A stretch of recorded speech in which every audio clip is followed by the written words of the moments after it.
우리 하나님의 말씀 요한복음 14장 1절부터 보시겠습니다. 너희는 마음에 근심하지 말라. 하나님을 믿으니 또 나를 믿으라. 내 아버지 집에 거할 곳이 많도다. 그렇지 않으면 너희에게 일렀으리라. 내가 너희를 위하여 거처를 예비하러 가노니 가서 너희를 위하여 거처를 예비하면 내가 다시 와서 너희를 내게로 영접하여 나 있는 곳에 너희도 있게 하리라. 내가 어디로 가든지 그 길을 너희가 아느니라. 네, 4절까지 읽었습니다. 우리 이제 오늘 14장 그 내용은 먼저 12장부터 13장의 신학적 주제가 중보자의 교훈이라고 이렇게 이야기를 했어요.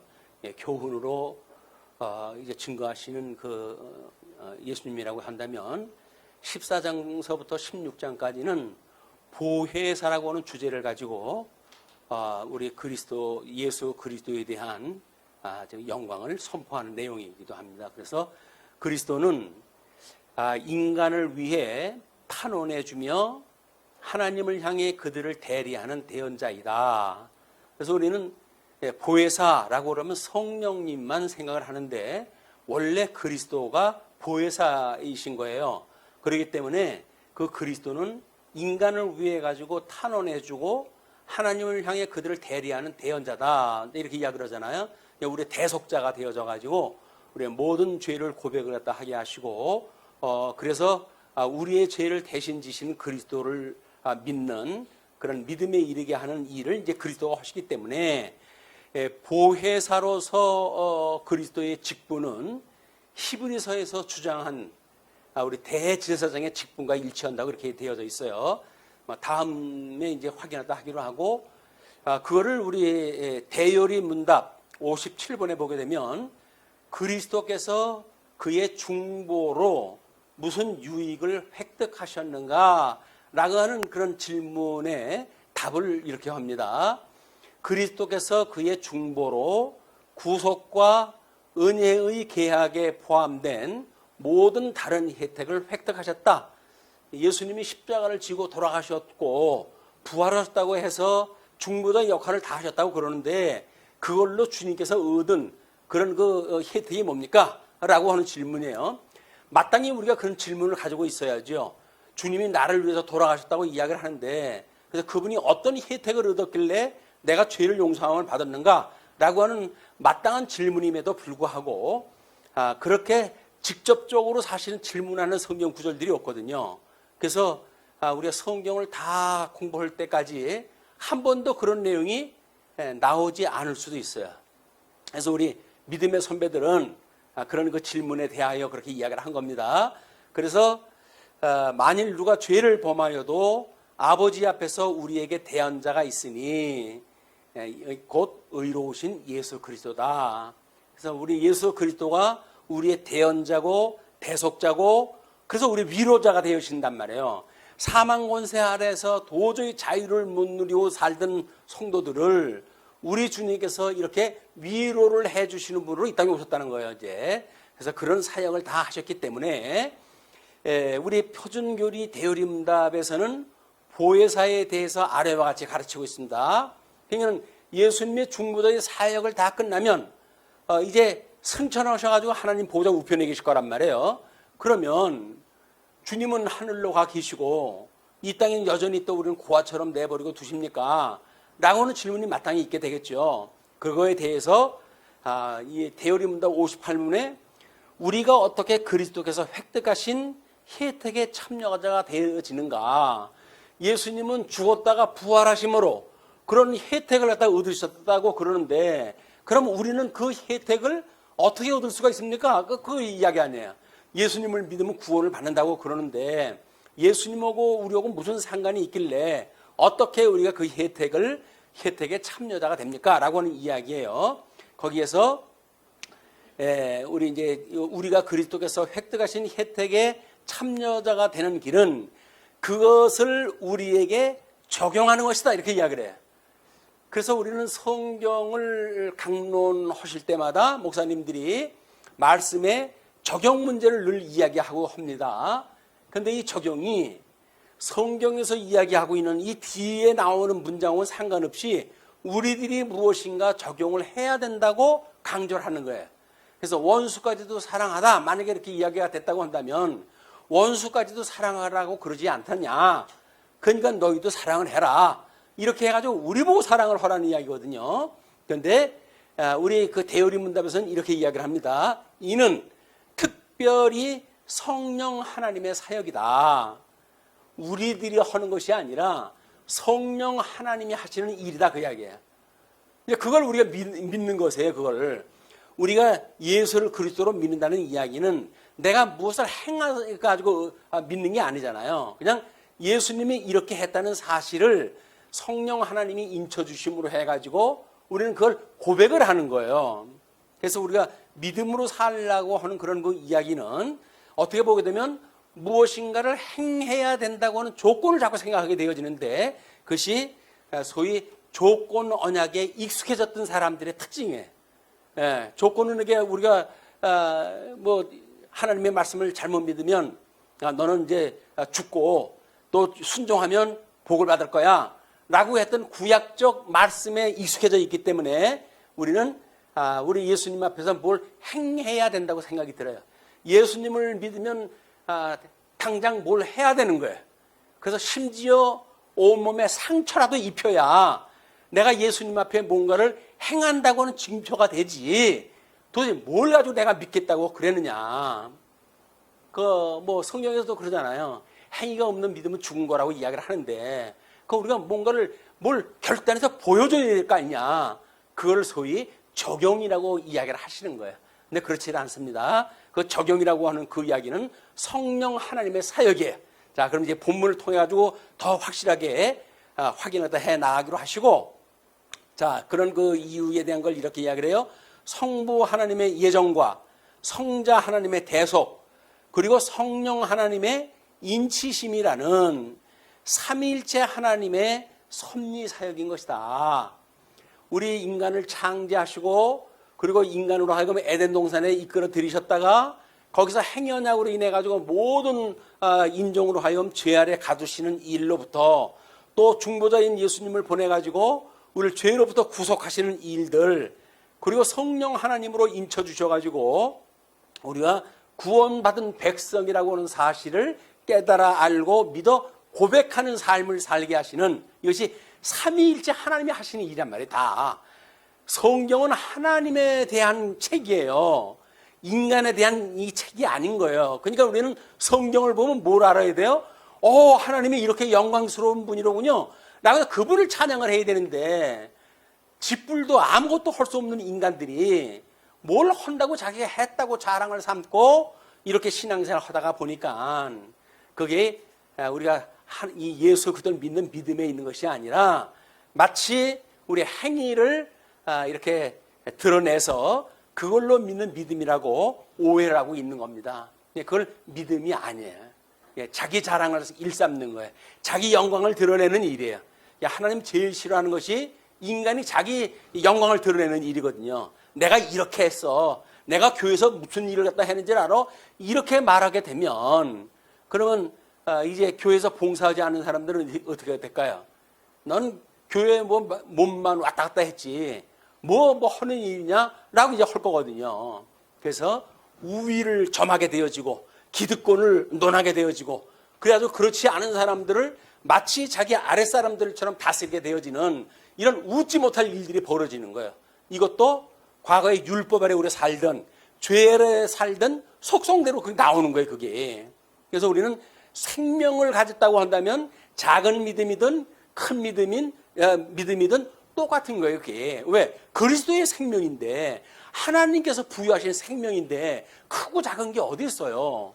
근데 그거를 우리가 오해하게 되면 교회 생활에서 완장을 두르고 있는 듯한 오해라도 하게 되어진다. 제발 그러면 안 돼요. 교회는 목사님들 이 갑질하고 그러면 안 돼요. 심지어 뭐 별의별 짓을 다 하고 있는데 교회에서 하나님 앞에 나중에 무슨 벌을 받으려고 그럽니까? 전국에서 계신 모든 목사님들 회개하십시오. 그러면 안 되는 거예요. 무슨 완장입니까, 완장이. 세상에서 갑질하는 것도 못 견디겠는데 교회에서조차 갑질을 했다 하면 어떻게 하라고요. 믿음이 연약하고 힘없는 성도들은 어디다가 이걸 우리가 고하고 삽니까? 고할 것이 하나님밖에 없잖아요. 그럼 하나님 앞에 고하게 되면 그 원수를 하나님께서 갚아주실 터인데 그 머리 위에 숯불을 피우신다고 그러지 않습니까? 그게 겨우 지옥의 맛이에요. 그걸 알면서 그러시면 안 되죠. 장로님들 마찬가지고 권사님들 마찬가지입니다. 제발 다른 사람 위에 굴림하려고 하지 마세요. 우리는 어린 양의 대신 예수님을 닮아가는 것이 우리들의 이 신앙생활이지, 이런 짐승권세처럼 갑질하는 그런 거에 익숙해져 있는 것은 아주 잘못되어져 있는 거예요. 자, 오늘 그거의 본질을 설명하는 내용들입니다. 그래서 우리는 이제 그 에베소서 1장 11절서부터 우리 성부 하나님에 대한 작정과 예정, 그리고 성자 하나님의 대속, 그리고 성령 하나님의 인치심, 이래가지고 삼위일체에 대한 내용을 설명을 했잖아요. 그리고 그것에 대하여 뭐라 그래요? 이거 그의 영광을 찬송하게 하려 합니다. 하나님께 주신 은혜를 깨닫게 되면 하나님을 찬송을 하는 거지, 그걸 가지고 누구 위해서 굴림을 합니까? 누구 위해서 갑질을 합니까? 그러는 거 아니에요. 하나님 영광을 노래하는 거예요. 죽었던 나를 살리셨다고 그러는데 거기서 그러고 싶습니까? 죽은 사람 건져내는데 보따리 내놓으라고 그러고 싶겠어요?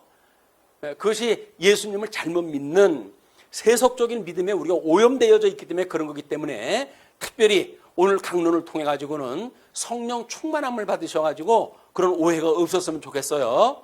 자, 그래서 이제 제4부가 품위를 통한 그리스도의 증거인데, 그 중에 1장이 인성을 입으신 예수, 2장이 신성을 가지신 예수라고 이렇게 이야기를 했어요. 그리고 제1절이 영광에 대해서 증거하시는 내용인데, 그 중에 먼저 우리 12장서부터 13장까지가 가르치심을 통해 증거하신다고 그랬잖아요. 그것이 중보자에 대한 걸 이제 가르치신 거예요. 그리고 위로를 통해서 증거하신다라고 하는 그 이야기가 보혜사에 대한 걸 증거하는 내용이다. 그래서 먼저는 약속을 통해서 위로하신 것이 14정으로 되어져 있고, 그래서 예수부터의 지상사역, 약속을 갖다 하시는 내용들이 그게, 그래서 우리 예수부터의 지상사역이라고 한다면 15장에서는 이제 천상사역이 나오겠죠. 그리고 16장 가게 되면 이제 보혜사 성령이 하시는 역사가 설명이 되어질 거예요. 그래서 14, 15, 16 세 개 장을 가지고 보혜사에 대한 모든 신학적인 의미를 확실하게 깨닫는 기회가 됐으면 좋겠어요. 이상한 짓 하고 그게 성령 받았다고 그러지 마시고, 성령 하나님이 우리에게 감동을 주시는 일이 어떠한 일인데 겨우 귀신 씨나라 까먹는 소리를 또 하면서 예수를 믿는다고 그럽니까? 우리가 경계해야 될 일이 뭐예요? 율법주의 경계해야 됩니다. 두 번째 경계해야 될 것이 뭐예요? 신비주의 경계해야 돼요. 세 번째 뭘 갖다 한다고요? 세속주의 경계해야 돼요. 세상에 살아가는 것 같은 것, 그것에 똑같은 가치를 가지고 교회 생활한다는 이야기는 잘못되어진 거예요.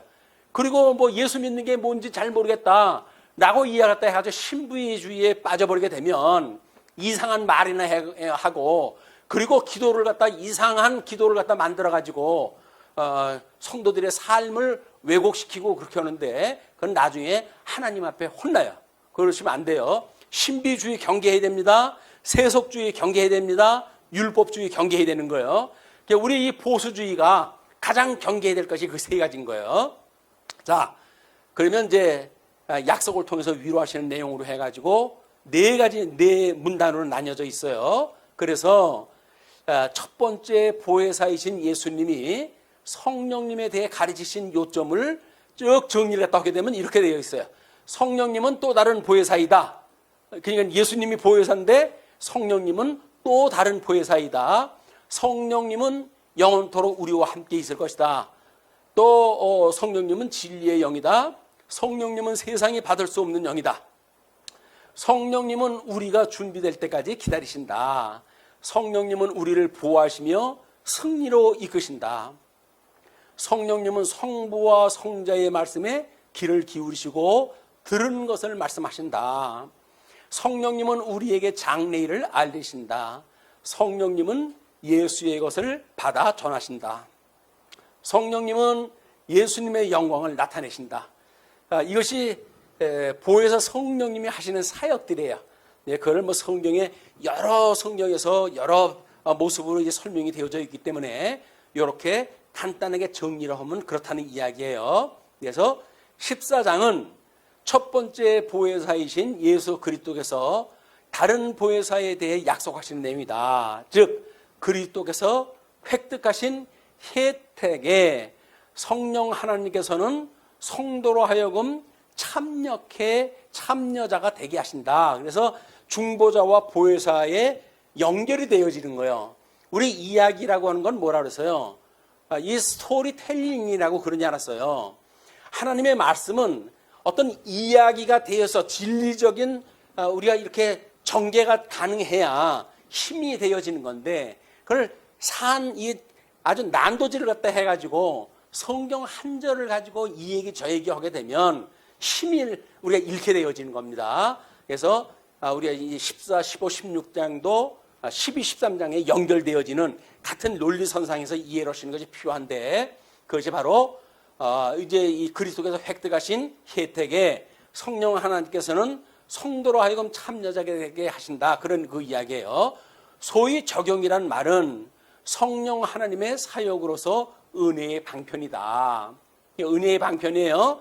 우리 교회의 표지에 보게 되면 이제 말씀과 성례와 권징이 있고 은혜의 방편을 보게 되면 말씀과 그다음에 우리의 그 성례와 그다음에 기도가 있잖아요.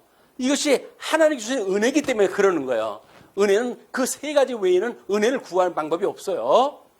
자, 그렇게 해서 이제 그 구원에 어떻게 유효하게 되어지는가 이런 질문을 이렇게 그리고 이에 대한 오해가 교조주의를 낳게 되고 모든 율법주의는 우리 경계해야 된다고 하는 그 율법주의는 바로 이런 소위 적용이라고 하는 걸 잘못 이해했을 때 율법주의에 빠진 거예요.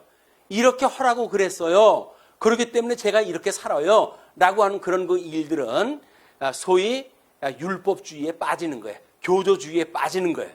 우리는 성령님께서 우리들로 하여금 우리 신비에 그런 말씀을 심어주고 깨닫게 하고 우리들의 그런 덕성을 불러일으키셔가지고 그렇게 살아가게 하시는 성령의 역사이지 성부 하나님, 성자 하나님, 성령 하나님 다 잘라버리고 그리고 내가 이렇게 해라고 해서 이렇게 했습니다.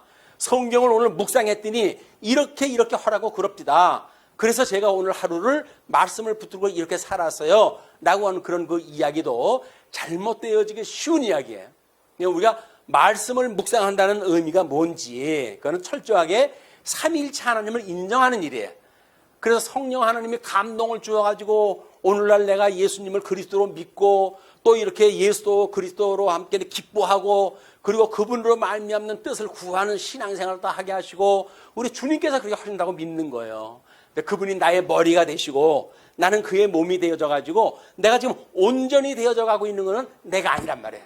그거는 다음 장에서 이제 포도나무 비유를 통해서 예수님의 설명을 하니까 그때 이야기를 자세한 이야기를 하기로 하고 자 155문인데 하나님의 영이 말씀을 읽는 것을 특별히 말씀을 전하는 것을 방편으로 하여 죄인들을 조명하시고 확신시키고 겸손하게 하시며 그들을 자기 자신들로부터 몰아내어 그리스도께로 가까이 이끄신다.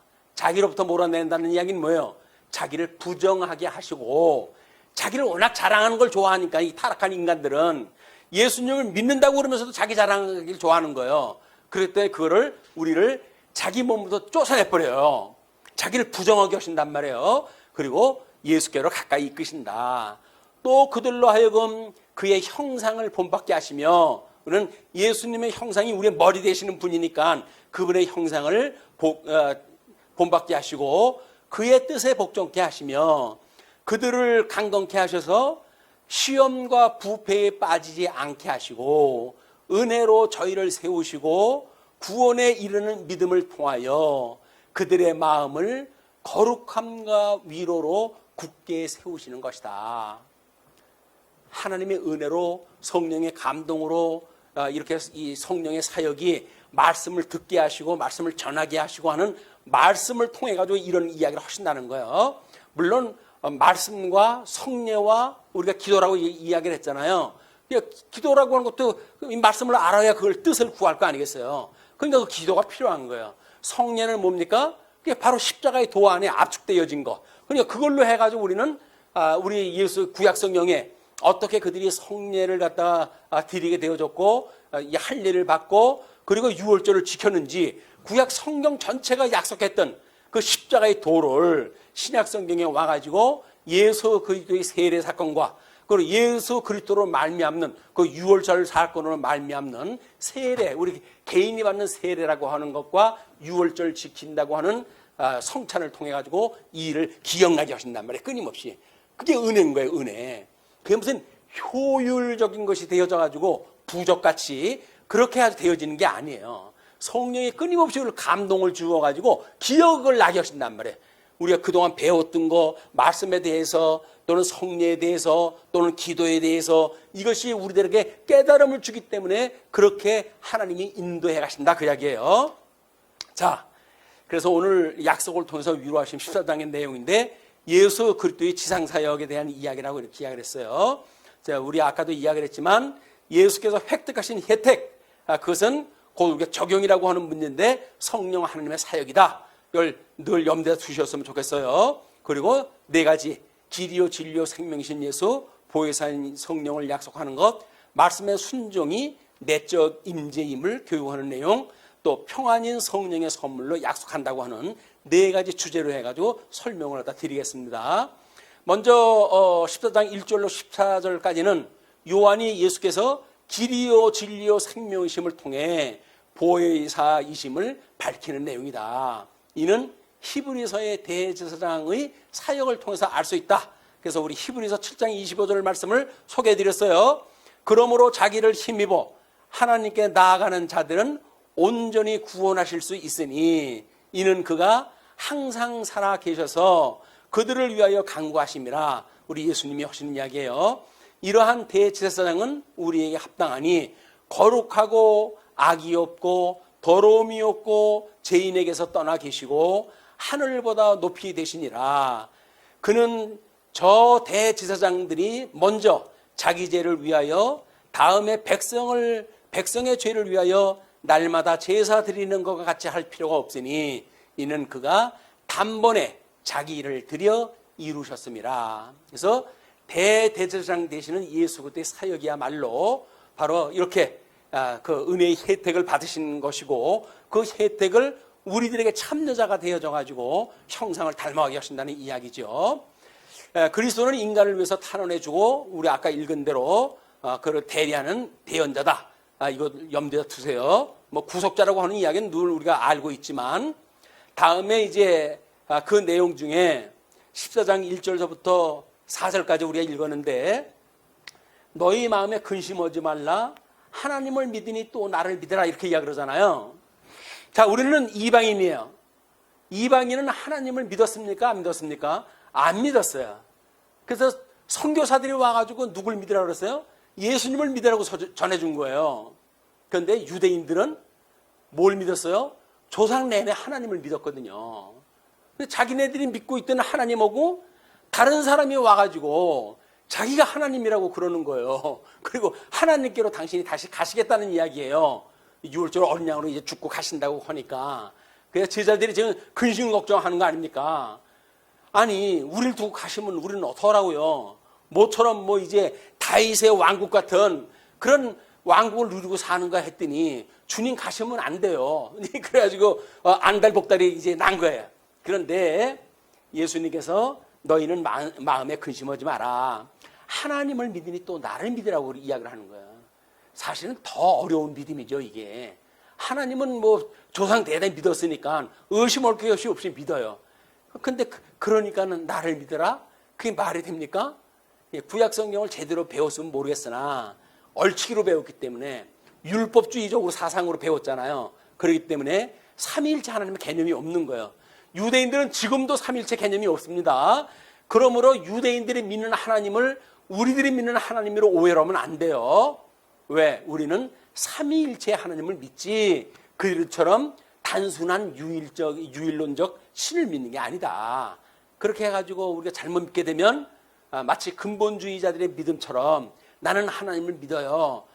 우리 신을 믿는다는 이야기는 안 믿는 사람이 없어요. 거의 다 믿어요. 어떤 종교고 다 그들의 신을 믿어요. 그러나 우리는 예수 그리스도를 믿는 겁니다. 그것이 기독교란 말이에요. 기독교. 그리스도교라면 그리스도교. 자, 그래서 내 아버지 집에 거할 것이 많도다. 그렇지 않으면 너희에게 일렀으리라. 내가 너희를 위하여 거처를 예비하러 가노니. 나는 지금 거처를 예비하러 간다는 거예요. 가서 너희를 위하여 거처를 예비하면 내가 다시 와서 너희를 내게로 영접하여 나 있는 곳에 너희도 있게 하리라. 이건 예수님 그리스도의 이 재림 사건이에요. 그래서 우리 결혼식을 가지고 우리 이런 그 예수님이 이 땅에 오셔가지고 구역사역이 다 끝나고 승천에 계셨다가 이제 집을 다 짓게 되면 우리 결혼식 때도 아들이 신부하고 약혼을 했다 하고 아버지 집에 다시 왔을 때 아버지께서 그가 그 아내와 함께 살 집이 완성이 될 쯤 돼야 아들을 신부집으로 보낸다 그러지 않았어요. 그러면 이제 너 데려와서 살아도 되겠다 라고 이야기했을 때 아내를 데리러 가는 거거든요. 그게 재림 사건이에요. 그러니까 지금 우리가 예를 들어서 이제 무천년이나 현천년설이라고 하는 이야기는 성령님이 오신 것이 예수님이 오시마 했던 그 약속이 이루어진다는 이야기거든요. 그러면 이미 우리 거할 집이 다 완성되어졌다는 이야기거든요. 말이 안 맞죠. 그래서 우리는 역사적 전천년설을 믿는 거예요. 예수님이 재림을 하시게 되면 천년왕국이 이루어지는 거지. 무슨 지금이 천년왕국입니까? 천년왕국은. 이런 걸 우리가 이제 오해로 하면 안 된단 말이에요. 왜? 요즘 젊은 사람들 외국에 가서 유학을 따가지고 온 모든 목사님들이나 신학자들은 전천년설을 주장하는 사람들이 거의 없어요. 그거는 거의 할아버지급들 뭐 이런 분들이나 전천년설을 믿지 전부 현천년설이나 무천년설을 믿거든요. 그런 분들은 지금이 우리 예수님이 재림을 갖다 해가지고 하신다고 했던 약속을 성령이 오셔가지고 지금 우리가 미혹할 수 없는 이런 데 살고 있다는 거예요. 미혹할 것이 없는데 왜 예수님께서는 우리 보고 끊임없이 시험에 들게 하지 마시옵고 악에서 구하옵소서라고 기도하라고 그럴까요? 무적행 속에다가 만약에 우리 미혹하는 사단을 갖다가 전부 집어넣었다고 한다면 그런 기도할 필요 없잖아요. 허나만 하지 이미 무적행 속에 있는 사탄을 뭐 우리가 겁을 먹고 그걸 갖다 자꾸 죄에서 구원해달라고 그러겠어요. 이런 문제가 종합적으로 연결이 안 되어지기 때문에 그런 오해가 불러일으켜지고 또 뭐 이제 이 자꾸 합리주의 막 이것이 이제 세속주의하고 이제 비슷한 그 일들인데 그런 것들이 자연과학이 발달하고 인간 이성이 발전해 가면서 마치 우리 어떤 이성적으로 교과에서 배우는 거고 이치가 비슷하지 않으면 안 믿으려고 그러는 거예요. 그렇기 때문에 그런 사람들을 설득하기 위한 장난들입니다. 그런데 성령 하나님께서 역사하신다고 한다면 학교에서 박사학위를 받아도 예수가 그리스도고 성령이 이야기하게 되면 그걸 믿어요. 그걸 성령께서 믿게 하는 역사라니까요. 그게 무슨 세상 공부 열심히 했기 때문에 못 믿는 게 아니에요. 성령님께서 역사하지 않기 때문에 못 믿는 거예요. 자, 그리고 내가 어디로 가는지 그 길을 너희가 아느니라.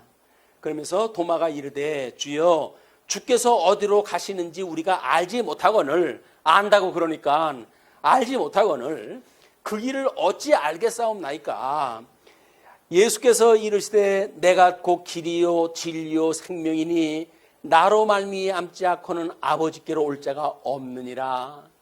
길이라는 게 뭐예요? 길이라는 게 이 히브리어에서 여러 가지 의미로 번역을 했다 하는데 그 길이 그냥 일반 길이에요. 로드로 일반 그냥 길이에요. 그러니까 그 길은 뭐예요? 예수님이 그 길이란 말이에요. 근데 예수님이 그 길이라고 그러면 어떻게 우리가 의미가 들어오죠? 자, 우리 마가복음을 공부할 때 예수님이 선지의 신분으로 계시다가 비아의 신분으로 이 땅에 내려오셨어요. 그리고 지금 승기의 신부로 다시 가시겠다는 거예요. 그 오셨다가 가신다는 게 뭐예요? 그게 길이에요. 예수님이 왔다 가는 길, 예수님의 길, 십자가의 길. 그게 바로 도란 말이에요. 도. 십자가의 도라고 하는 그 이야기는 예수님이 비하의 신분으로 오셨다가 사망 권세를 이기시고 부활을 하시고 그리고 승기의 신분으로 하나님 보좌에 앉아 계신 것, 지금 천하 만물을 통치하시는 대주제자로 계신 것, 이걸 믿는 것이 예수님의 길을 믿는 거고 십자가를 믿는 거란 말이에요. 자, 이렇게 하시면서 그것이 뭐예요? 길이고 진리래. 진리지. 말씀으로 계셨던 주님께서 그 길 따라 왔다 가셨는데 그게 진리일 수밖에 없잖아요. 진리를 가지고 딴 얘기하면 안 돼요. 예수님의 신분에 대한 이야기, 직임에 대한 이야기, 예수님의 이야기 갖다 해야지. 무슨 성경 무조건 읽고 말하게 되면 그게 진리라고 이야기하는데 안 그렇습니다. 진리라고 하는 것은 바로 십자가의 도에 대한 이야기예요. 예수님의 길에 대한 이야기입니다. 예수님에 대한 이야기예요. 그리고 생명이 이미 말씀과 함께 있었던 거 아닙니까? 태초로부터 계셨던 말씀 아닙니까? 그걸로 빛으로 이 땅에 오셨던 이 제자들이 몰라봤는데 예수님께 당신이 빛이고 생명이고 진리인 것을 1장서부터 이미 전제했다 했단 말이에요. 내가 바로 이런 메시아다 라고 이야기를 이미 선 공부가 다 되어진 제자들이니까 예수님께서 다시 재교육을 하시는 거예요. 그랬더니 너희가 나를 알았더라면 내 아버지도 알았으리로다. 이제부터는 너희가 그를 알았고 또 보았느니라. 아니 답답하지. 도마는 지금 보여달라고 그러는데 예수님은 보았다는 거예요. 어떻게 하면 본 거예요? 삼위일체로 해가지고 영광의 광채로 오셨던 예수 그리스도를 보게 되면 영광의 본체이신 하나님을 알게 되어지는 거니까 그 하나님을 본 거라는 거죠. 그렇고 빌립이 이르되 주여 아버지를 우리에게 보여주옵소서 그리하면 좋게 갔나이다. 사실 빌립이나 도마나 답답하기는 마찬가지예요. 예수님은 봤다고 그러고 그것이 내가 이뤘다고 하는 이야기고 그러는데 예수님이 무언가 이야기를 하게 되면 꼭 다시 보여달래. 다시 꼭 만나게 해달래. 그렇게 이야기를 하는데 자, 예수께서 이르시되 빌립아 내가 이렇게 오래 너희와 함께 있으되 내가 나를 알지 못하느냐? 나를 본 자는 아버지를 보았거늘 어찌하여 아버지를 보이라 하느냐? 영광의 광채를 다 보여줬는데 아버지의 뜻을 지금 와가지고 이루고 있는데 아버지의 말씀으로 이 땅에 오셔가지고 그걸 다 하고 있는데 왜 그걸 보여달라고 하느냐? 그런 그 이야기죠. 내가 아버지 안에 거하고 아버지는 내 안에 계신 것을 내가 믿지 아니하느냐? 그런 그 이야기가 바로 우리 빌립에 대한 그 고민에 대한 그 이야기를 그림으로 이렇게 설명을 해드린 거예요. 그래서 빌립은 하나님께 아버지를 우리에게 보여달라고 요청을 하는데 이에 대해 예수께서는 내가 아버지 안에 거하고 아버지는 내 안에 계신 것을 내가 믿지 아니하는가에 대해 물으신다. 삼위일체 하나님에 대한 깨달음이야말로 보혜사의 사역과 적용에 대한 믿음을 굳게 한다. 지금도 자유주의자들이라든지 이런 사람들은 삼위일체를 자기네 식으로 설명하려고 그래요. 근데 그러면 안 됩니다. 성경이 말하고 있는 삼위일체 하나님은 영광의 본체가 되시는 성부 하나님 안에 그분께로부터 영원히 성자 하나님이 나신 거 아니에요. 그 성자 하나님이 영광의 광채로 해가지고 그래서 이 땅에 오셨단 말이에요. 그리고 우리 예수님이 다시 하나님 나라에 가니까 성부 하나님과 성자 하나님께로부터 영원히 성령 하나님께서 나오셔가지고 지금 우리와 함께 계신 거란 말이에요. 얘는 삼위일체 하나님은 삼위일체로 해서 한 분이시다. 한 분인 거예요. 그러나 위격으로 봤을 적에는 이제 누구로부터 나지도 않고 출생하지도 않은 이런 성부 하나님이 계시고 그 성부 하나님으로부터 영원히 출생한 성자 하나님이 계시고 그리고 성령 하나님은 성부 하나님과 성자 하나님으로부터 영원히 방출됐다. 나오신 분이다. 그런 그 이야기예요. 그런 삼위일체에 대한 개념 이걸 우리가 다른 의미를 갖다가 붙여놓고 자꾸 외우려고 그러면 전부 이단으로 빠져요. 그런 것이. 이런 걸로 해가지고 뭐 양태론적으로 설명을 한다든가 이렇게 되어지게 되면 이단으로 빠지게 되어지니까 그냥 믿음의 선배들이 가르쳐준 대로 성경이 설명되어진 대로 그냥 이해를 하시는 게 좋아요. 아니 성부 하나님께로부터 성자님이 영원히 났다고 그러는데 그걸 굳이 무슨 설명이 필요해요? 그러면 그게 우리 아버지하고 아들을 나하고 아버지하고 나하고의 관계입니까? 이렇게 물어보게 되면 하나님의 이야기를 하는데 왜 지 이야기를 합니까? 인간 이야기를. 그것이 인간의 양태를 설명을 갖다 가지고 설명을 했기 때문에 그것이 양태론적 이단 행위예요. 이건 매우 조심스러운 것이 모든 교회사에 보게 되면 이 삼일체 이론을 잘못 설명을 해가지고 전부 이단으로 빠지는 거예요. 지금도 뭐 자기가 보혜사 성령이라고 하는 사람들 모든 이단들이 다 그렇게 주장하는 거예요. 성경을 모르기 때문에 그러는 겁니다. 그래서 제발 이 보혜사에 대한 성령론을 공부하셨을 때 삼위일체론을 아주 확정해서 이렇게 우리가 기억할 수 있도록 하셨으면 좋겠어요. 그리고 예수 그리스도의 예수는 머리고 우리는 그의 몸이라고 그랬으니까, 그리고 우리 안에 영원히 성령님께서 계시다고 그랬으니까 영광의 열매인 증인된 성도를 우리 성령이 감동을 주어가지고 그렇게 살아가게 하신단 말이에요. 예수 그리스도의 몸으로 살아가게 하신단 말이에요. 자, 그래서 삼위일체 하나님에 대한 우리 에베소서에 나와져 있던 겁니다. 성부 하나님의 예정, 성자 하나님의 대속, 성령 하나님의 인지심 뿐만 아니라 우리 그 내용이 이제 하나님의 의에 대한 예정, 하나님의 의에 대한 실현, 하나님의 의에 대한 적용 이런 거란 말이에요. 의에 대한 적용라고 해서 적용 문제가 뭔지 아시겠죠?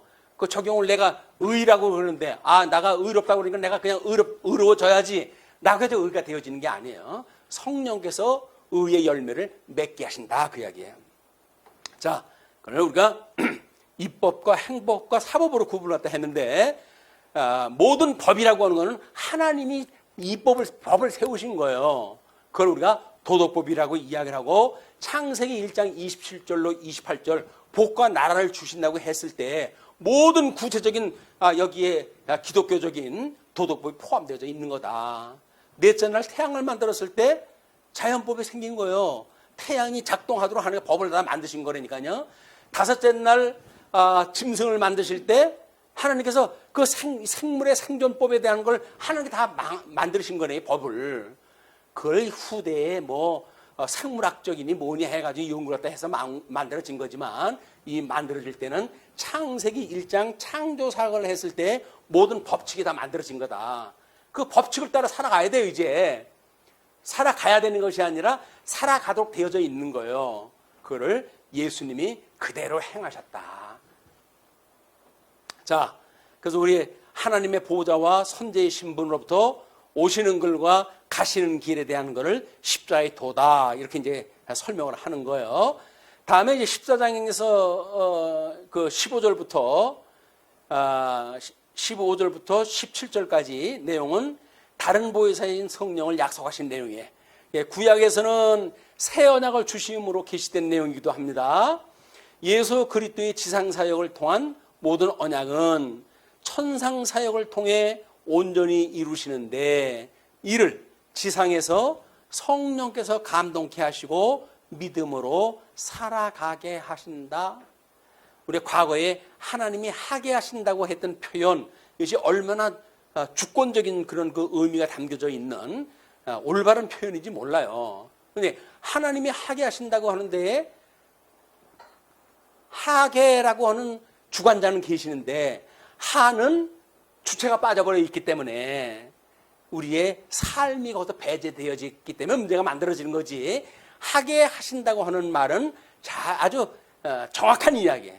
하나님이 만사만물을 다 하게 하셔요. 능력자이기 때문에. 그런데 하게 하시는 그 일에 하게는 하나님이 하게 하시는데 그 하시는 건 하나님이 하시는데 하게 하는 주체가 누구냐? 그게 바로 우리란 말이에요. 믿어지고 깨달아지고 그래서 하게 하는 행위가 나오게끔 하시는 일이기 때문에 하시는 본동사는 하나님의 본동사가 달려야 되고 우리는 보조 동사의 그냥 이 주체자의 그 덕성 문제가 이제 언급이 되어야 되는 겁니다. 그래서 뭐 우리 그 세 계명을 준다고 13장에서 공부를 했잖아요. 내가 너희를 사랑한 것 같이 너희를 사랑하다 하라고 그러는데 그것이 바로 우리의 몸을 하나님이 기뻐하시는 거룩한 산 제물로 드리는 일이란 말이에요. 예수님이 십자가에 못 박아 죽으셨잖아요. 근데 우리 뭐 그런 방식으로 사랑하라는 거예요. 그런데 다른 사람을 위해 가지고 손가락 하나 움직이기가 아까워. 내 몸 아껴야지 내가 왜 그걸 이렇게 하는 건 몸으로 드리는 제사가 아닌 거예요. 뭘로만 드리는 거예요? 뭐 입도 몸이니까 말로만 그렇게 해도 입으로 드리는 제사일 수가 있겠지. 특별히 가르치는 자는 입으로 가르칠 거 아닙니까? 좀 말만 살았어, 뭐 입만 살았어 라고 이야기할지 모르겠으나 바른 진리를 전한다고 한다면 그것도 은사 실현이죠. 근데 뭘 행해야 된다고 하는 행위, 한다 안 한다 이렇게 이야기하는데 안 하는 거는 그 동사가 붙습니까 안 붙습니까? 하는 거나 안 하는 거나 한다라고 하는 동사에 붙는 부정사냐 그런 그 개념의 차이지 안 하는 것도 하는 거예요. 근데 우리는 그걸 몰라. 그래서 우리가 묵상을 했다 한다는 이야기는 뭐예요? 아무 입으로 말내지 말고 그냥 머리로만 해가지고 하나님의 말씀을 상고하라는 그 이야기거든요. 묵상은 말 좋다고 꺼내지 말라는 거예요. 근데 머릿속으로만 그러면 하나님의 말씀을 우리가 묵상을 하는데 그렇다고 한다면 그건 어떤 우리들의 신앙적인 생활이 있는 거예요, 없는 거예요? 그게 제일 본질이에요. 왜? 우리 생각으로부터 이성적 기능으로부터 감성적인 지능으로 해가지고 덕성에 이르기까지 나오기 때문에 신앙적으로 바로 돼 있지 않으면 아무리 별 재주를 다 부린다고 해도 소용이 없는 거거든요.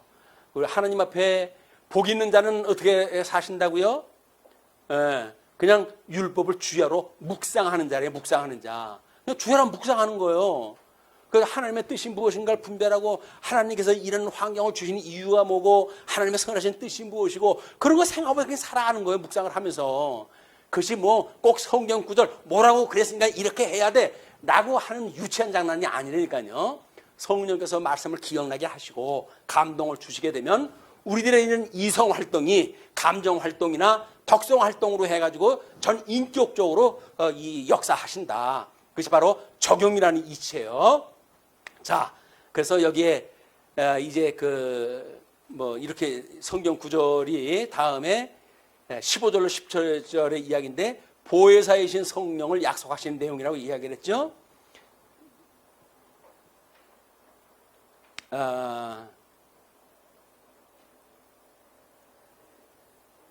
우리 14절까지 다 안 읽었던 것 같아요. 자, 10절. 내가 아버지 안에 거하고 아버지는 내 안에 계신 것을 내가 믿지 아니하느냐? 내가 너희에게 이르는 말은 스스로 하는 것이 아니라 아버지께서 내 안에 계셔서 그의 일을 하시는 것이라. 자, 그러면 예수님이 하시는 일도 하나님 안에 있기 때문에 하시는 일이라 그러잖아요. 그럼 우리가 하는 일은 어디 안에 있기 때문에 하시는 일이에요? 예수님 안에 있으니까 하는 거예요. 그 예수님하고 한 몸이 이루어졌다. 우리가 접함을 받았다. 그렇게 하는 거란 말이야. 영생을 얻었고 새로운 피조물이 되어서 모든 그런 설명들이 그걸 설명하는 이야기다. 예수님이 하나님의 안에 계심으로 이런 말씀을 하신 것처럼 우리는 예수 그리스도 안에 있었을 때 예수 그리스도의 증인의 역할을 하게 되어지는 거다. 내가 아버지 안에 거하고 아버지께서 내 안에 계심을 믿으라. 이게 물리학적으로 가능한 겁니까? 아니, 큰 그릇 안에 작은 것이 들어간다는 건 우리 이치에 맞죠.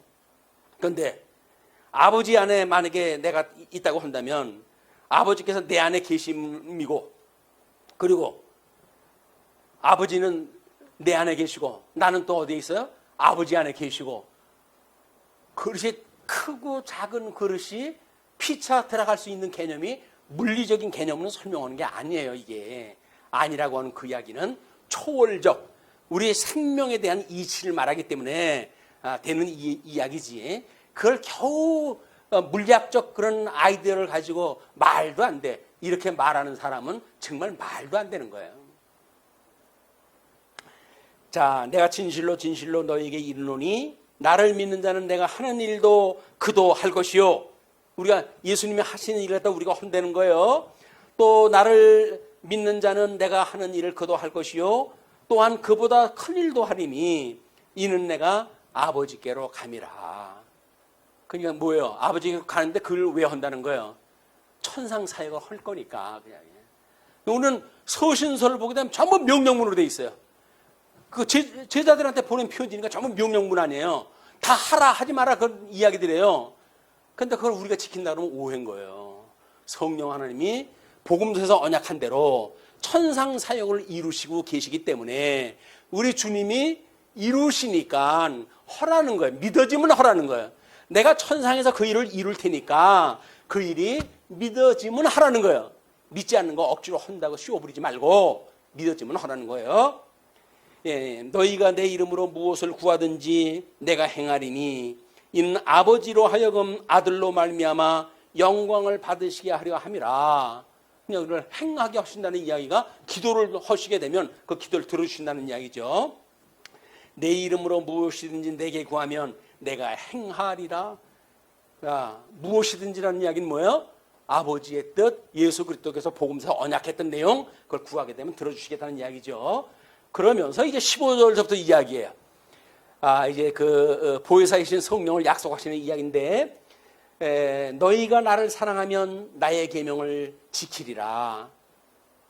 사랑하면 그게 지켜진다는 거예요. 사랑하면 율법을 지켜가지고 주님을 사랑하는 것이 아니라 주님을 사랑하게 되면 그걸 지키게 되어진다.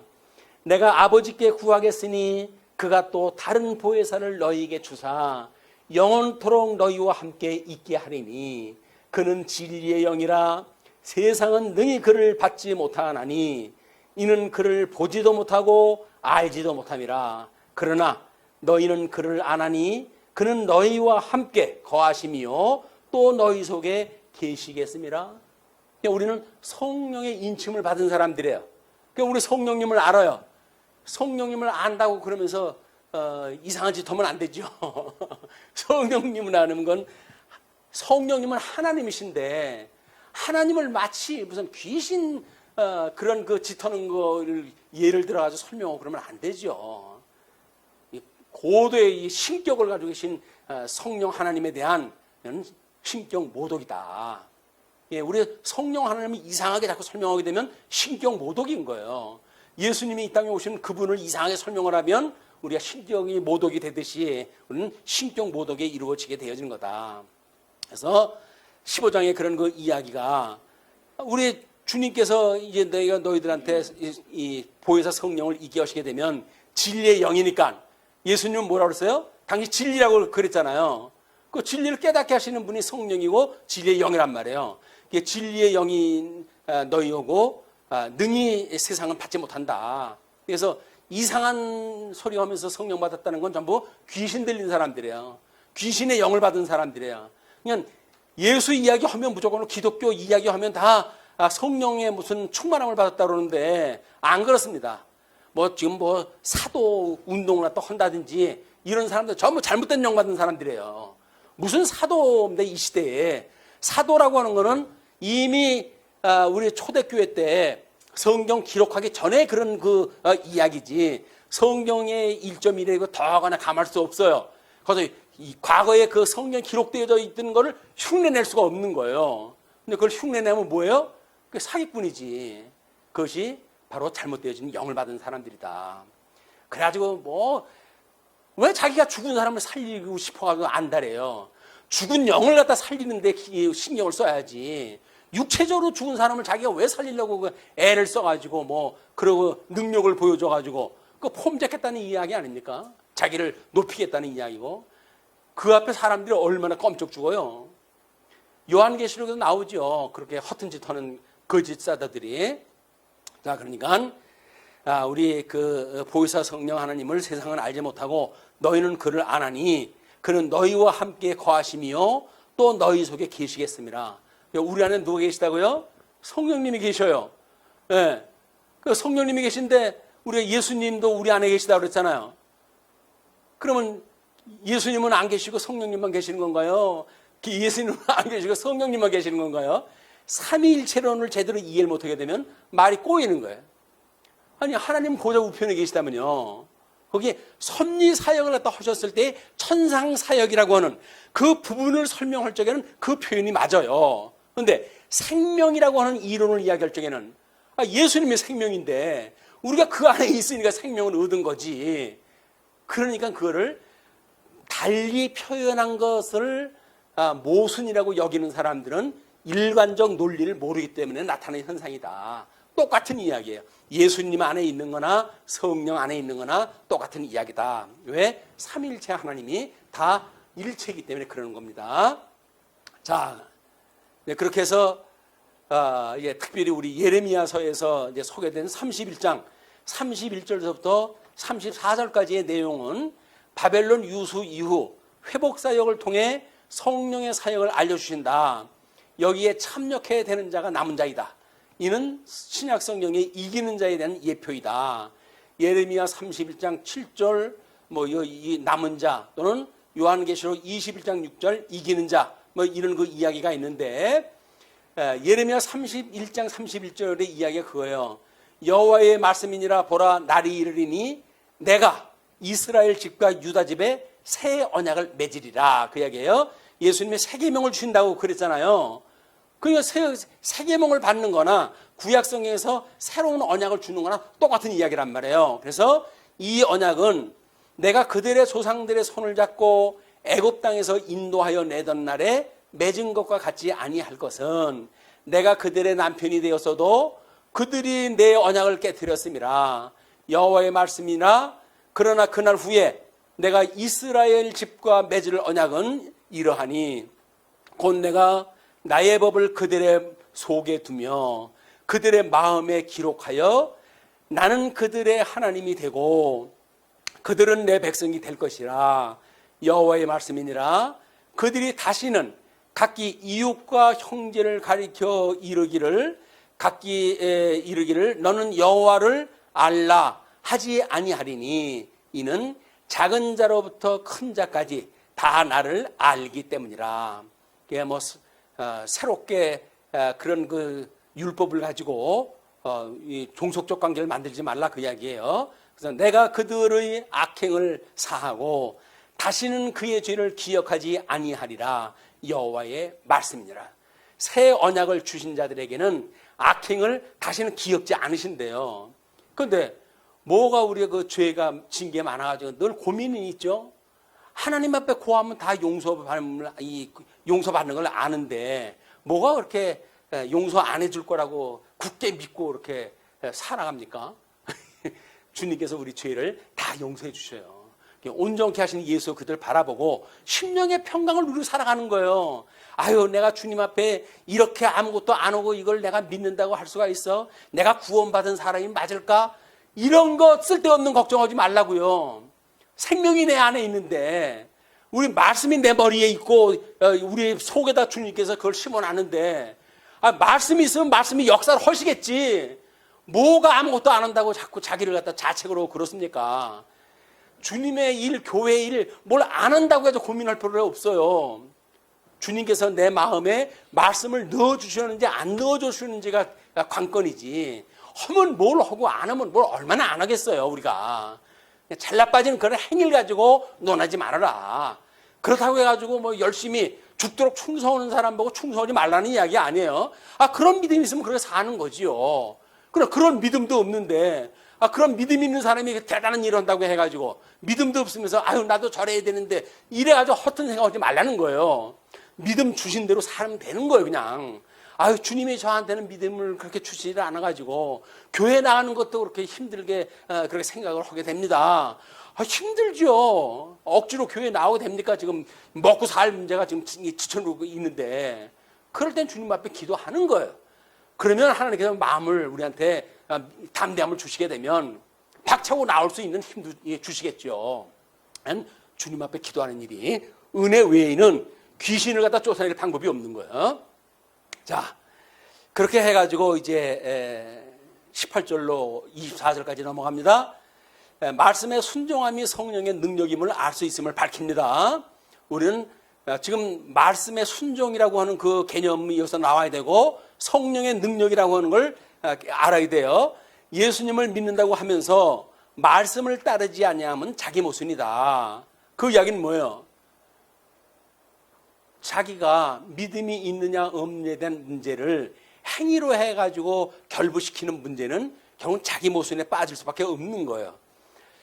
예수님은 말씀이시기 때문에 말씀이 내 안에 있다고 한다면 말씀이 우리들의 감동을 주어가지고 심령의 평강 누리게 하시고, 지금 이렇게 팬데믹 사회를 맞아가지고 교회당도 출석을 못하고 그럼에도 불구하고 주님께서 나와 함께 하시니 내가 무엇을 두려워하리랴 라고 해가지고 주일날 이렇게 중계되어지는 예배를 갖다가 우리 참석을 하고, 그래서 비대면의 이런 그 예배를 통해가지고 정말 주님이 내 안에 있다고 하는 확인하는, 이런 확신하는 시간이 되는 게 얼마나 소중합니까? 이거를 보통 때는 경험할 수 없어요. 팬데믹이니까 공개적으로 해가지고 온 교회가 비공개로 예배가 가능하다고 이렇게 선포가 되어지지. 그렇지도 않은데 교회 안 나오게 되면 목사님들이 괜찮아요? 그렇게 할 것 같아요? 안 그래요. 그것도 목사들이 자기 기죽는 일이지, 기죽이는 일이지. 네. 팬데믹이라고 해가지고 뭐 지금 정부에서 전부 벌금 매긴다고 그래요. 어떤 교회는 뭐 안 나가는 거 재판 걸어가지고 뭐 판결을 얻었다고 뭐 이렇게 해가지고 자랑을 갖다 하고 그러던데, 자랑할 게 그게 자랑할 겁니까? 예수 그대의 권세가 어떤 건지 그것도 모르면서 교회 나라의 뭐 그런 거 반대해서 무릅쓰고 나와가지고 예배 드리고 참석하는 걸로 해가지고 그게 승리예요? 이게 이제 우리가 믿음에 대한 문제란 말이에요. 자, 이런 것들을 잘 보시고, 시편 아까도 말씀을 드렸지만 여호와의 율법을 즐거워하여 그의 율법을 주의하러 묵상하는도다. 이건 예수님의 이야기예요. 구약성경은 오실 자 예수님에 대한 이야기입니다. 예수님이 이걸 다 이루셨어요. 다 이루신 예수님 안에 우리가 있어요. 그러면 예수님의 이 말씀이 우리 안에 있다 없다? 있는 거예요. 말씀으로 이게 역사를 하는 거예요. 그래서 구약도 우리가 성경 공부를 하는 겁니다. 그걸 뭐 내가 하는 거 아닌데 내가 그걸 굳이 그럴 필요가 뭐 있어? 라고 하는 그 이야기도 우리가 이 성경을 오해하기 때문에 나타나는 일들이에요. 그래서 율법을 즐거워가지고 그냥 그의 율법을 주의하라 묵상하는 일들. 우리 영적 예배가 하나님의 선한 뜻을 분별하는 걸로부터 시작인데, 몸으로 해가지고 우리가 제사는 못 드릴 망정 선한 뜻은 분별하는 출발점이 있어야 될 거 아니겠습니까? 매우 중요한 일이다. 그리고 우리가 말씀에 대한 그 이야기를, 오늘 우리에게 일용할 양식을 주시옵고 끊임없이 그걸 기도하잖아요. 하나님 앞에 그 기도를 하는 거예요. 일용할 양식을 주시옵고, 먹을 거 달라고 그러는 것이 아니라, 먹을 거는 그 뒤에 뭐라고 그래요? 뭘 먹을까 마실까 이런 거 구하는 거 아니야. 그건 이방인들이나 구하는 거야. 주님께서 같은 자리에 같은 대상한테 이야기했다 저 얘기했다 할 수가 있어요? 아닌 거지. 그렇다고 한다면 예수님이 말씀하시는 양식은 하나님의 양식을 이야기하는 거다. 예, 예수께서 이를 행하셨고 급기야 죽기까지 순종하셨다. 성도는 이와 같은 예수를 그리스도로 믿는 것이다. 그래서 예수님 믿는 그 믿음으로 심령의 평강을 누리고, 그리고 하나님의 영광을 찬양하는 이런 신앙생활에 만족하셨으면 좋겠어요. 자, 끝으로 18절로 24절 이제 그 말씀이 순종이 내적 임재임을 이야기를 하는데, 내가 너희를 고아와 같이 버려두지 아니하고 너희에게로 오리라. 조금 있으면 세상은 다시 나를 보지 못할 것이로되 너희는 나를 보리니 이는 내가 살아있고 너희도 살아있겠음이라. 그날에는 내가 아버지 안에, 내가 내 안에, 너희가 내 안에, 내가 너희 안에 있을 것을 너희가 알리라. 나의 계명을 지키는 자라야 나를 사랑하는 자니, 나를 사랑하는 자는 내 아버지께 사랑을 받을 것이요 나도 그를 사랑하여 그에게 나를 나타내리라. 가룟 아닌 유다가 이르되 주여 어찌하여 자기를 우리에게는 나타내시고 세상에는 아니하려 하시나이까. 예수께서 대답하여 이르시되 사람이 나를 사랑하면 내 말을 지키리니 내 아버지께서 그를 사랑하실 것이요 우리가 그에게 가서 거처를 그와 함께 하리라. 나를 사랑하지 아니하는 자는 내 말을 지키지 아니하나니 너희가 듣는 말은 내 말이 아니요 나를 보내신 아버지의 말씀이니라. 자, 여기서 예수님의 말씀을 지킨다는 이야기는 뭐예요? 언약대로 이루었다고 하는 기정사실이에요. 우리 예수님은 하나님의 모든 말씀을 다 언약대로 이루셨어요. 그걸 지키는 게 하나님 말씀 지키는 거예요. 아, 예수님이 이걸 성취하셨구나. 그 예수님을 믿는단 말이에요. 우리가 그리스도로. 나도 십자가에 못 박아 죽을 목공해야 겨우 예수님을 사랑한다고는 징표를 받을까요?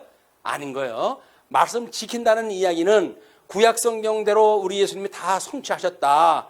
그 말씀을 지키셨다. 그 예수님을 믿는 것이다.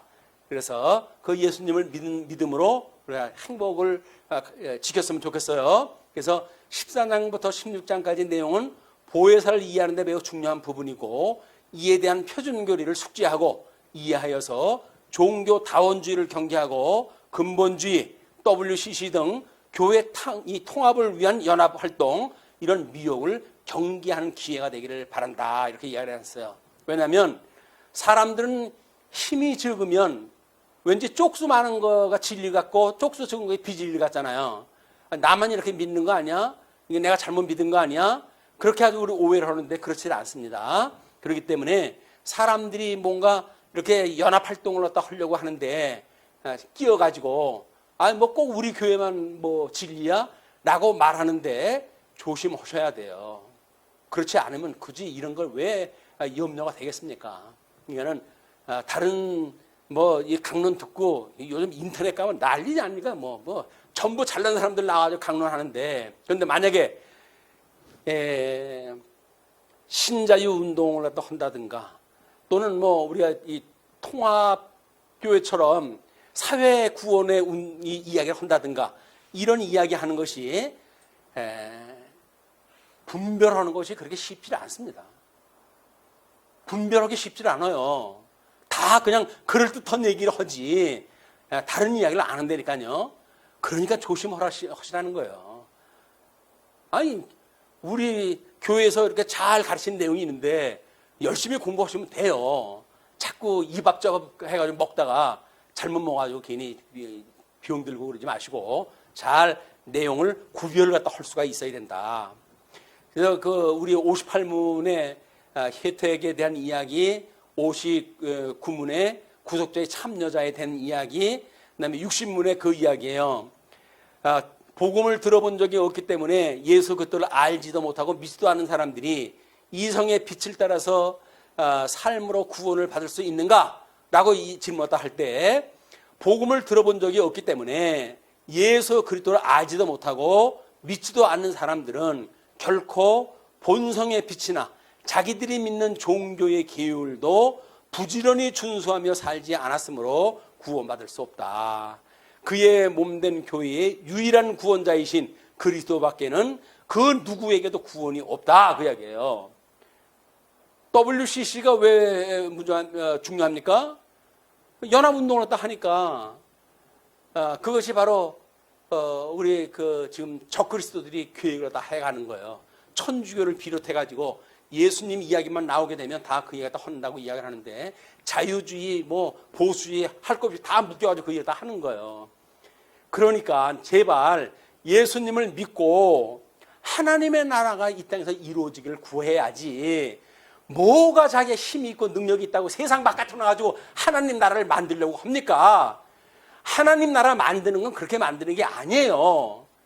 그걸 자유주의자들이 하는 사회 구원에 대한 이야기예요. 사회를 개혁을 갖다 해가지고 살만한 나라를 만들겠다고 하는데, 살만한 나라를 만들려고 한다면 뭐토록 예수님이 오셨겠어요? 만들 수 없는 타락되어진 세상이니까 예수님이 이 땅에 오셔가지고 죄값을 지시고 십자가에 죽으셨는데, 그 마치 무슨 사회 구원을 하느니 쓸데없는 짓 해가지고 그 짓을 공명심을 가지고 불러일으키고 하는데, 제발 예수님 믿으십시오. 그런 거 믿지 마세요. 예수님 믿으셔야 돼요.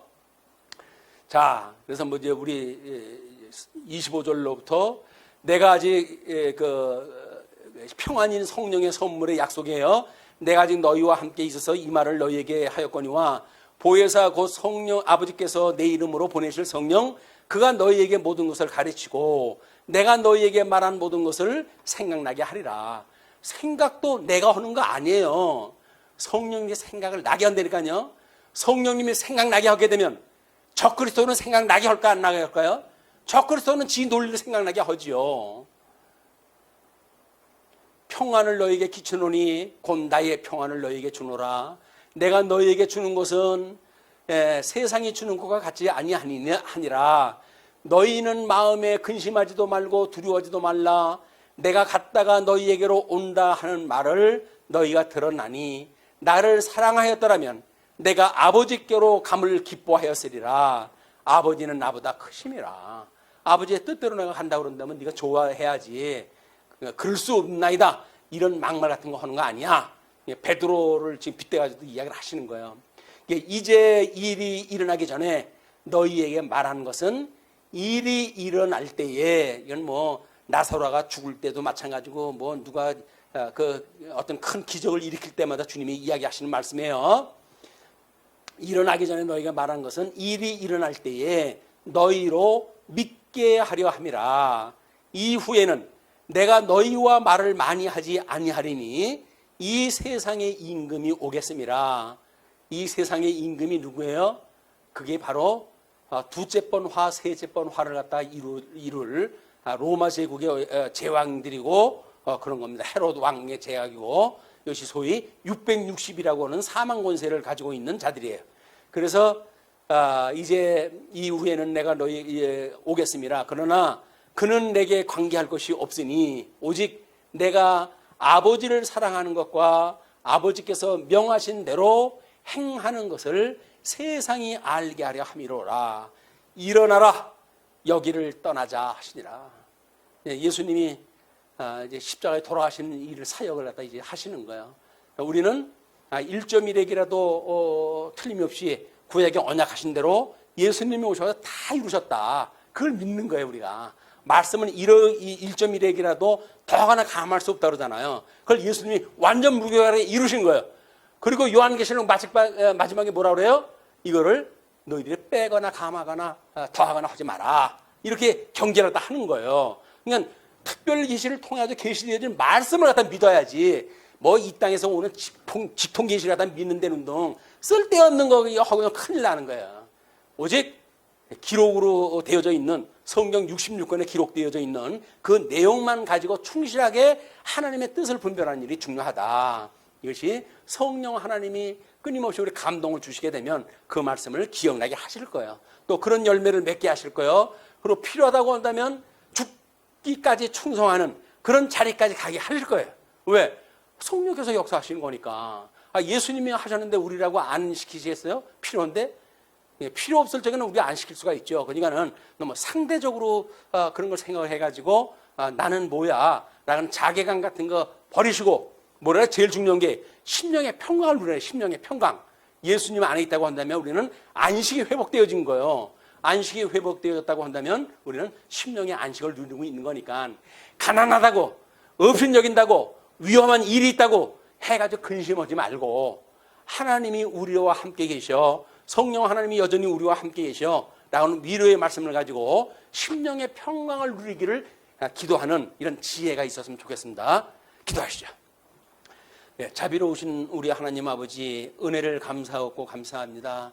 죽었던 우리를 살리셨을 뿐만 아니라 여전히 우리들 안에 성령의 충만함을 허락하셔서 우리 주 예수 그리스도가 이루마하셨던 그 말씀을 이루게 하시는 천상사역의 그리스도의 사역을 우리에게 알게 하시고 깨닫게 하시고, 그러므로 우리를 성도로 부르게 하시고, 부르심을 입은 우리들이 하나님 앞에 회개하셔서 새 생명을 얻게 하시고 믿음의 사람으로 살아가게 하시는 우리 하나님 아버지, 은혜를 감사하고 감사합니다. 하나님이 부르시지 않으면 우리가 어찌 그 부르심에 응답할 수가 있겠으며, 하나님께서 죽었던 우리를 살리시지 않는다고 한다면 어떻게 우리가 그리스도 안에서 새 생명을 누릴 수가 있겠습니까? 우리 하나님께서 우리를 의롭다고 칭해 주시지 않으면 우리가 어떻게 의의 열매를 맺을 수가 있으며, 하나님께서 우리로 하여금 성화되게 하시지 않는다고 한다면 어찌 그리스도의 형상을 따라 닮아갈 수가 있겠습니까? 만사가 하나님의 뜻을 따라 부르심으로부터 영화에 이르기까지 만사를 구비하시고 이 어려운 환경에 우리를 부르시고 그 환경 하나하나를 우리로 하여금 깨닫게 하셔서 하나님의 은혜 속에 있음을 깨닫게 하시는 우리 하나님 아버지, 은혜를 감사하고 감사합니다. 이 강론을 듣는 모든 성도들을 위해 성령의 충만함을 허락하여 주셔서 팬데믹이라고 하는 전에도 없었고 후에도 없을 이런 그 질고 끝에 심령의 평강을 누릴 수 있도록 은혜를 허락하여 주시옵소서. 때가 매우 악합니다. 주님의 몸된 교회를 헐고자 하는 자들이 이게 지금도 뜨겁게 작동들을 하고 있습니다. 우리 하나님, 주님의 몸된 교회는 주님께서 누구도 헐지 못하게 세우신다고 하여 싸우니 그걸 믿게 하시고, 비록 모이지 않는다고 해서 주님의 몸된 교회가 헐어지지 않는다고 하는 담대한 믿음을 가지고 기도할 수 있도록 은혜를 허락하여 주시옵소서. 어두운 시대에 진리를 지키기 위하여 주님께서 우리에게 감동을 주시고, 주신 감동으로 연보로 말씀으로 때로는 받은 은사를 따라서 기도로 또는 여러 가지 은사대로 섬기는 손길 위에 우리 주님 크신 은총이 늘 함께 하시기를 빕니다. 그래서 우리가 오른손이 한 것을 왼손이 모르게 하려만치 정말 티가 나지 않도록 주님 안에서 해가는 믿음의 역사 위에 우리 주님 크신 은총이 늘 함께 하셔서 10년의 심령의 평강으로 한 주간을 보낼 수 있도록 주께서 인도하여 주시옵소서. 우리를 구원하신 우리 주 예수 그리스도의 이름으로 기도하옵나이다. 아멘.